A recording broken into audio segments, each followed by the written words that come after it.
TNT tropang giga import na si Ronde Hollis Jefferson nag-viral noong nakarang Sabado dahil sa isang pangyayari.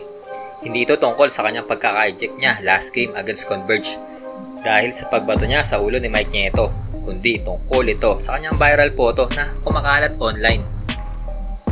Viral ngayon sa mga social media pages ang memes na ito na sinusubukan na gawin ni Converge player Shonny Winston ang bola, pero sa di inaasahang pagkakataon ay ibang bola pala ang nakuha nito. Sa Instagram post ng kanyang teammate na si Poy Eram ay pinakita nito kay RHJ ang viral picture niya na inaagawan ng buko. Pero good sports naman itong si Jefferson at napatawan na lang ito sabay kamot sa kanyang bola. Ay, ulo pala. Sa kabila ng pagiging sports ni Ronde ay di pa rin ito nakaligtas sa kanyang pagkakasala matapos patawan ito ng 20,000 pesos na penalty para sa kanyang flagrant foul 2 noong Saturday. Sinabi ni Kumi na kahit hindi ito sinasadya ay nasa rules ito ng PBA na kapag tinamaan sa ulo ay automatically ejected. Pero kung sa katawan lamang ito tumama ay baka technical lamang ito ayon sa ating commissioner. He left the game na may natitira pang 11 minutes sa third quarter ng laro at nag-ambag ng 14 points, 11 rebounds at 3 assists na nag-iwan pa ng 17-point lead. Pero nung nawala nga ito ay umabot sa overtime ang naturang laro at buti na lang ay binuhat na ni The Blur, Jason Castro ang TNT para isil ang kanilang unang panalo sa conference na ito.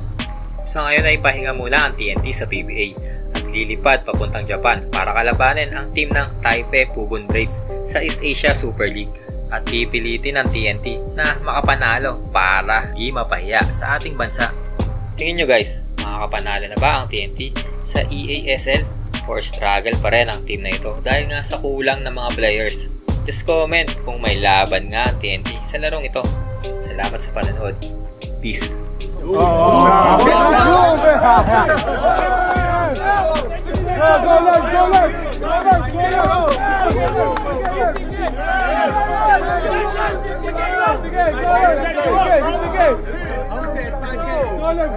Two shots.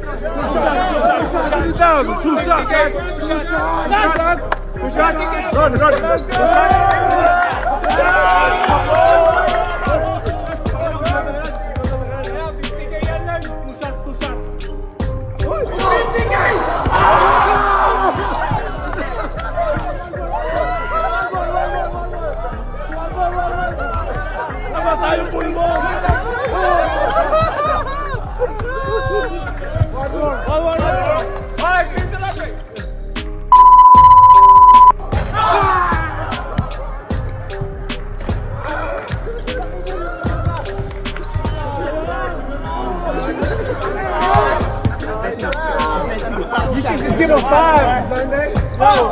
Yo, hey, since I'm a good man, I'll give you 5,000. Yeah.